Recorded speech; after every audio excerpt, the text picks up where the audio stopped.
आकाशवाणी लखनऊ से प्रस्तुत है प्रादेशिक समाचार।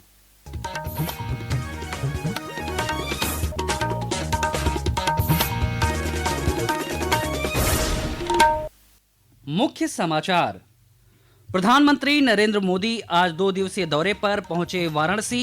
बनारस रेलवे स्टेशन से कल लखनऊ सहारनपुर समेत 4 नई वंदे भारत एक्सप्रेस ट्रेनों को दिखाएंगे हरी झंडी। मुख्यमंत्री योगी आदित्यनाथ और केंद्रीय रेल मंत्री अश्विनी वैष्णव भी होंगे कार्यक्रम में शामिल। वाराणसी में सुरक्षा के व्यापक प्रबंध। प्रधानमंत्री ने राष्ट्रगीत वंदे मातरम के 150 वर्ष पूरे होने के उपलक्ष्य में वर्ष भर तक चलने वाले स्मरण उत्सव का किया उद्घाटन। मुख्यमंत्री ने लखनऊ में कहा, भारत की आजादी का अमर मंत्र बन गया था वंदे मातरम। और भारतीय हॉकी के 100 वर्ष पूरे होने के अवसर पर प्रदेश के कई जनपदों में विभिन्न कार्यक्रमों का हुआ आयोजन। उत्तर प्रदेश हॉकी ने मनाया शताब्दी वर्ष का उत्सव। नमस्कार, प्रदेश के समाचारों के साथ मैं शैलेंद्र और अब समाचार विस्तार से।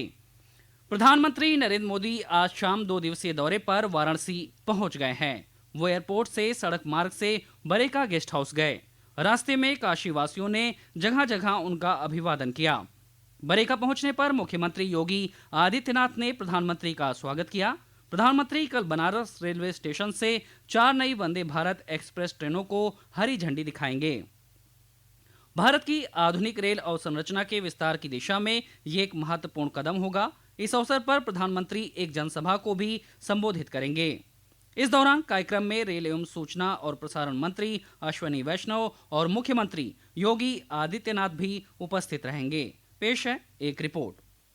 प्रधानमंत्री कल बनारस खजुराहो वंदे भारत एक्सप्रेस ट्रेन को हरी झंडी दिखाकर रवाना करेंगे।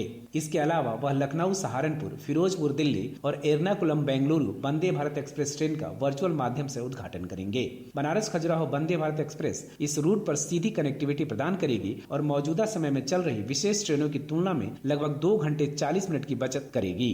यह वंदे भारत एक्सप्रेस देश के सबसे प्रतिष्ठित धार्मिक और सांस्कृतिक स्थानों जैसे वाराणसी, प्रयागराज, चित्रकूट और खजुराहो को जोड़ेगी। वहीं लखनऊ सहारनपुर वंदे भारत एक्सप्रेस लगभग 7 घंटे 45 मिनट में यात्रा पूरी करेगी, जिससे यात्रा समय में लगभग 1 घंटे की बचत होगी। इस ट्रेन से लखनऊ, सीतापुर, शाहजहांपुर, बरेली, मुरादाबाद, बिजनौर और सहारनपुर के यात्रियों को फायदा पहुंचेगा।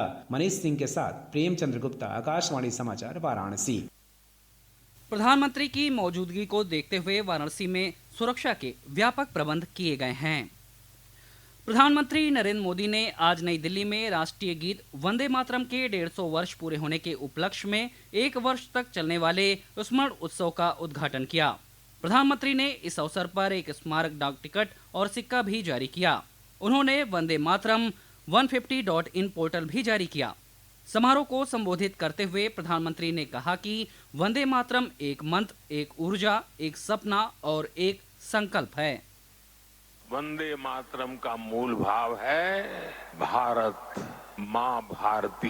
भारत की शाश्वत संकल्पना, वो संकल्पना जिसने मानवता के प्रथम पहर से खुद को गढ़ना शुरू कर दिया, जिसने युगों युगों को एक एक अध्याय के रूप में पढ़ा, शून्य से शिखर तक उनकी यात्रा और शिखर से पुनः शून्य में उनका विलय, भारत ने ये सब कुछ देखा है। मुख्यमंत्री योगी आदित्यनाथ लखनऊ से वर्चुअली इस कार्यक्रम में शामिल हुए। इस अवसर पर श्री योगी ने कहा कि वंदे मातरम भारत की आजादी का अमर मंत्र बन गया था। मुख्यमंत्री ने कहा कि इस गीत ने लोगों को मातृभूमि की भावना से जोड़ा और भारत के शाश्वत सार को प्रतिबिंबित किया। राष्ट्र प्रथम के भाव के साथ हम सबकी सामूहिक अभिव्यक्ति इस राष्ट्र माता के प्रति हो, यह भाव भी हर भारतीय के मन में इस गीत ने रचने का प्रयास किया। और हम सब आभारी हैं जो प्रधानमंत्री मोदी जी ने जिसके बारे में हर भारतवासी के लिए कहा कि यह भारत की भक्ति और शक्ति के सामूहिक शाश्वत अभिव्यक्ति का एक स्वरूप है वंदे मातरम। वंदे मातरम के 150 वर्ष पूर्ण होने के उपलक्ष्य में प्रदेश भर में सामूहिक वंदे मातरम गायन और विभिन्न कार्यक्रमों का आयोजन किया गया। बरेली में आयोजित कार्यक्रम में केंद्रीय राज्य मंत्री वीएल वर्मा शामिल हुए। इस अवसर पर केंद्रीय राज्य मंत्री ने उपस्थित लोगों को स्वदेशी उत्पाद अपनाने और स्थानीय उद्योग को बढ़ावा देने की शपथ दिलाई। उन्होंने कहा कि वंदे मातरम हजारों स्वतंत्रता सेनानियों के लिए प्रेरणा का स्रोत था। वंदे मातरम हमेशा से गाया जाता रहा है और वंदे मातरम जब फिल्म शब्द आता है तो कहीं न कहीं अंदर से देशभक्ति की ऊर्जा पैदा होती और वंदे मातरम वही गीत है जिसको गाते हुए कहते हुए इस देश को आजाद कराने के न जाने कितने क्रांतिकारी फांसी के फंदे पर झूल करके अपने प्राणों को न्यौछावर कर दिए। आगरा में प्रदेश के पर्यटन मंत्री जयवीर सिंह सामूहिक वंदे मातरम गायन कार्यक्रम में शामिल हुए। अयोध्या, प्रयागराज, मथुरा, गोरखपुर में भी वंदे मातरम गायन के कार्यक्रम आयोजित किए गए। ये समाचार आप आकाशवाणी लखनऊ से सुन रहे हैं। ताज़ा समाचार जानने के लिए आप हमारी वेबसाइट newsonair.gov.in पर लॉगिन कर सकते हैं। इसके साथ ही आप प्रादेशिक समाचारों का ये बुलेटिन हमारे YouTube channel news on AIR Lucknow पर भी सुन सकते हैं। सर्वोच्च न्यायालय ने आवारा कुत्तों के बढ़ते खतरे से सार्वजनिक स्थानों को सुरक्षित रखने और राजमार्गों से आवारा मवेशियों और अन्य पशुओं को हटाने के लिए आज कई दिशा निर्देश जारी किए। न्यायमूर्ति विक्रमनाथ, न्यायमूर्ति संदीप मेहता और न्यायमूर्ति NV अंजारिया की पीठ ने देश में आवारा कुत्तों के प्रबंधन से जुड़े स्वतः संज्ञान मामले की सुनवाई में हर शैक्षिक संस्थान, अस्पताल, सार्वजनिक खेल परिसर, बस स्टैंड और रेलवे स्टेशनों पर आवारा कुत्तों के प्रवेश को रोकने के लिए उपयुक्त तरीके से बाड़ लगाने के निर्देश दिए हैं। सुप्रीम कोर्ट ने कहा कि सभी राज्यों और केंद्र शासित प्रदेशों के मुख्य सचिव इसका कड़ाई से पालन सुनिश्चित करवाएं। खेल मंत्री डॉक्टर मनसुख मांडविया ने हॉकी के भारत के गौरवशाली इतिहास और वैश्विक मंच पर उसके प्रभुत्व का स्मरण किया है। भारतीय हॉकी के 100 वर्ष पूरे होने के उपलक्ष्य में आज नई दिल्ली में आयोजित एक कार्यक्रम को संबोधित करते हुए डॉक्टर मांडविया ने हॉकी खिलाड़ियों के खेल कौशल की प्रशंसा की। हॉकी के 100 वर्ष पूरे होने के उपलक्ष्य में प्रदेश के कई जनपदों में विभिन्न कार्यक्रमों का आयोजन किया गया।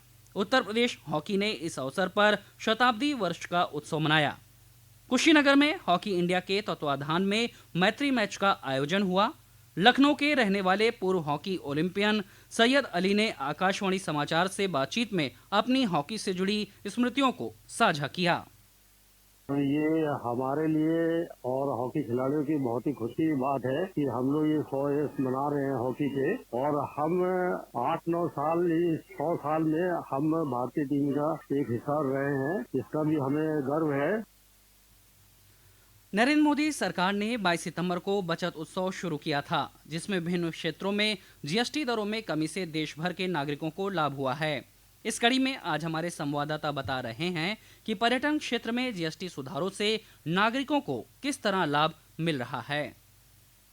नए GST सुधारों के तहत टैक्स कटौती से पर्यटन क्षेत्र को काफी राहत मिली है। 7,500 रुपए प्रति रात्रि से कम किराए वाले होटलों में ठहरने पर GST 12% से घटाकर 5% कर दिया गया है, जिससे आवास अधिक सुलभ हो गए हैं। करों की दर में इस कमी से मध्यम वर्ग और बजट यात्रियों के लिए होटल सस्ते हो गए हैं तथा अंतर्राष्ट्रीय पर्यटकों के लिए भारत के प्रति आकर्षण को बढ़ावा मिल रहा है। होटल और होम स्टे में भी निवेश प्रोत्साहित हुआ है, रोजगार सृजन हुआ है और स्थानीय बुनियादी ढांचों में सुधार आ रहा है। दूसरी ओर 10 से अधिक व्यक्तियों की बैठने की क्षमता वाले बसों पर भी टैक्स घटाकर 18% कर दिया गया है, जिससे सार्वजनिक परिवहन लागत में कमी आई है। GST सुधार भारत के पर्यटन और सांस्कृतिक क्षेत्र को बढ़ावा देने के लिए सरकार द्वारा एक रणनीतिक पहल है। ऋषु जायसवाल के साथ आदर्श, आकाशवाणी समाचार, दिल्ली। उत्तर प्रदेश पर्यटन विभाग ने पर्यटन नीति 2022 के अंतर्गत व्यक्तियों, संस्थाओं और उद्यमियों को प्रदेश भर में वेलनेस सेंटर स्थापित करने के लिए आमंत्रित किया है।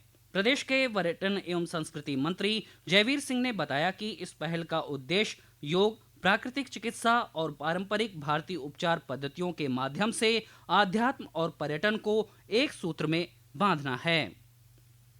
और अंत में मुख्य समाचार एक बार फिर। प्रधानमंत्री नरेंद्र मोदी आज 2 दिवसीय दौरे पर पहुंचे वाराणसी। बनारस रेलवे स्टेशन से कल लखनऊ, सहारनपुर समेत 4 नई वंदे भारत एक्सप्रेस ट्रेनों को दिखाएंगे हरी झंडी।